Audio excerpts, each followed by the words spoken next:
Hello and welcome back to Awakening the Giant in the Heart of the People, which will take you on a journey to the core of the greatest question.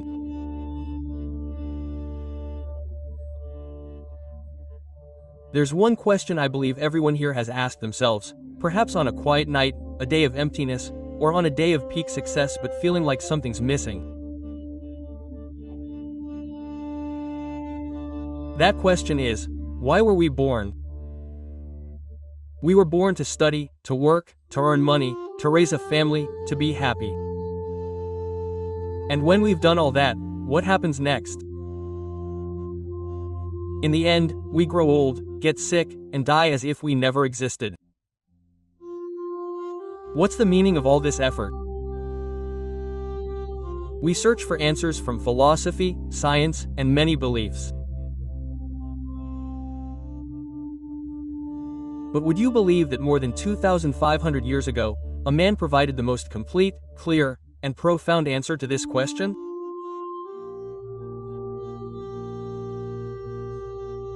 That man was the Lord Buddha. And his answer may make you never want to be born again. Today, we're not going to tell a story about anyone's conflicts, but we're going to explore. Journey with a man who has everything in life, yet lacks the most important answer.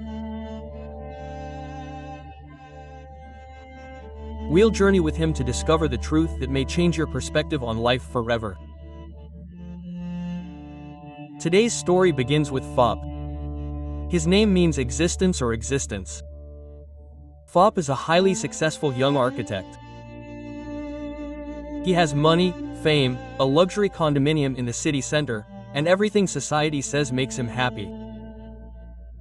Tonight is his 35th birthday party. Many friends and acquaintances are in attendance. But amidst the smiles and laughter, Phop feels empty. It's been another year. Why do we work so hard to have people congratulate us today? To buy a new watch, to build a taller building.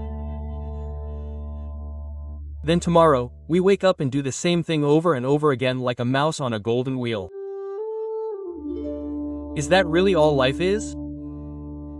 This feeling has been gnawing at his heart for a long time.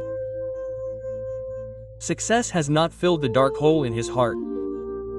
After work, he returned to his luxury condominium and looked at the city view. The night was bright, but his heart was pitch black. The question rang out again, louder than ever. Why were we born? With an indescribable feeling, he drove aimlessly out of the city until he reached a forest temple on the outskirts of the city in the early morning.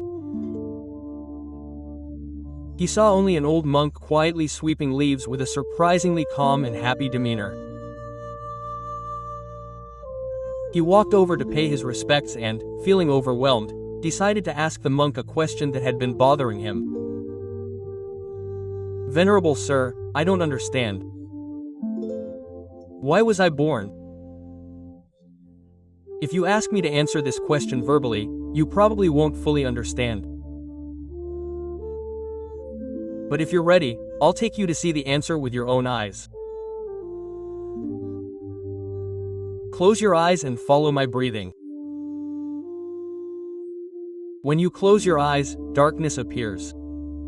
But then the image in front of you gradually brightens. He is no longer in the temple, but is floating on a small wooden raft in the middle of a vast ocean. The cards look everywhere, but there is no shore. The monk sees the ocean that he sees. This is samsara, the endless cycle of birth and death. Look around you. Phop looked down into the water and saw many creatures. Some were humans, some were beasts, some were translucent bodies in suffering, some were radiant and blissful. All were swimming and scattering. Some sank and disappeared, then reappeared in another body, endlessly repeating the cycle. Do you see, layperson? That's all of us, who are reborn in this ocean of suffering. Sometimes the waves calm down and we find a beautiful island where we can rest and enjoy a moment of happiness. That's the happiness of the sensual world. But soon, a storm comes and a giant wave washes us away, forcing us to leave the island and float back in the ocean of suffering. The happiness we seek is no different from those temporary islands. So what causes these waves, venerable father? Why is the sea never calm? That's great, my child. That's the right question. Look to the center of the ocean, Fop. He stared and saw 3 huge whirlpools churning the ocean into a frenzy. The first whirlpool was bright red, like flames. It swallowed everything in its path. I don't even know what it is. That is greed, desire. The second vortex is dark and terrifying. It pushes away and destroys everything it dislikes. That is anger. The third vortex is gray and murky like smoke. It blurs everything, causing all beings to lose their direction and crash into rocks. That is delusion, and ignorance of the truth. These 3 vortexes are the origins of the ocean of samsara. This temple will never be calm. As long as we are swept by the currents of these 3 vortexes, we will never reach shore. Is there a shore, venerable sir? Look far into the distance at the horizon. There you will find Pang. As far as the eye can see, you see a still, calm land. There are no storms or waves, only soft light, filled with true peace. It's not an exciting party island, but a place where the struggle has ended. That shore is Nirodha, or what we know as Nirvana. It is the cessation of suffering. It is the permanent exit from this ocean. It is a state of no rebirth. How do we get there? The answer is I've been with you all along. Take a good look at your raft. I looked down at the wooden raft on which you were born. You saw that this raft had a strong rudder, masts, and sails ready to be deployed. On the raft was a star map. This raft was the noble eightfold path, the path that would take you to that shore.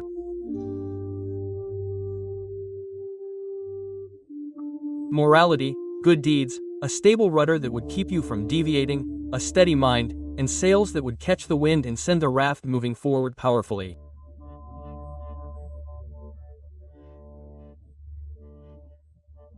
Wisdom, understanding the truth, and the star map that would guide you and prevent you from getting lost in the currents of defilements. I slowly opened my eyes. Tears streamed down my cheeks, but they weren't tears of suffering, but tears of understanding and emotion. The image of the ocean was still etched in his mind. He didn't hate life.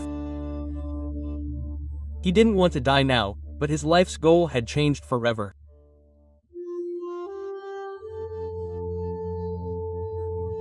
He tried to beautify his raft, trying to find the most comfortable island, never knowing that the true goal of this journey was to reach the shore. I understand now, Luang. Our father was not born to wander around in this ocean, but we were born to find a way across it. That's right, layperson. Birth is suffering because it means returning to board a ship in this stormy ocean once more.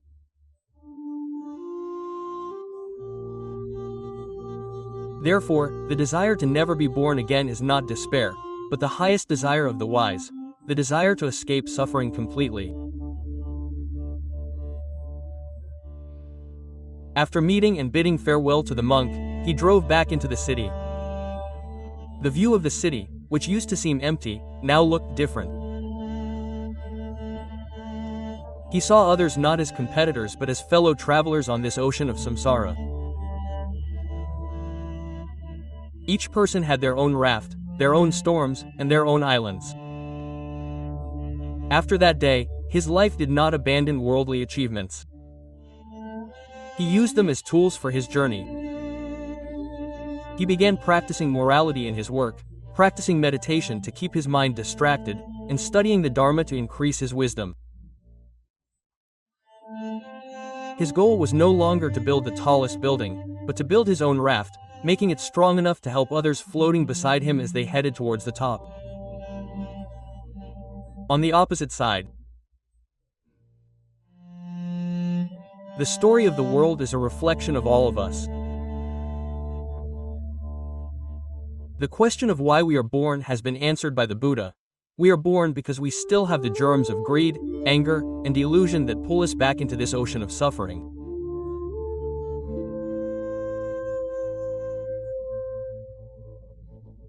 Therefore, the highest goal of life in Buddhism is not to achieve ultimate happiness in this life, but to completely extinguish those germs so that we will never have to be reborn, never have to get back on the boat, never have to face the storm again.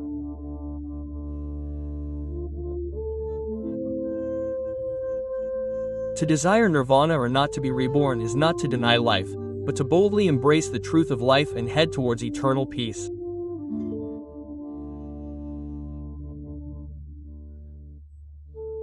Ask yourself, are we beautifying our own world today, or are we learning how to use the rudder and sails to head to the other shore? Thank you for today's profound journey. May this enlightenment be the light that guides you to discover your true purpose in life. See you in the next episode. Goodbye.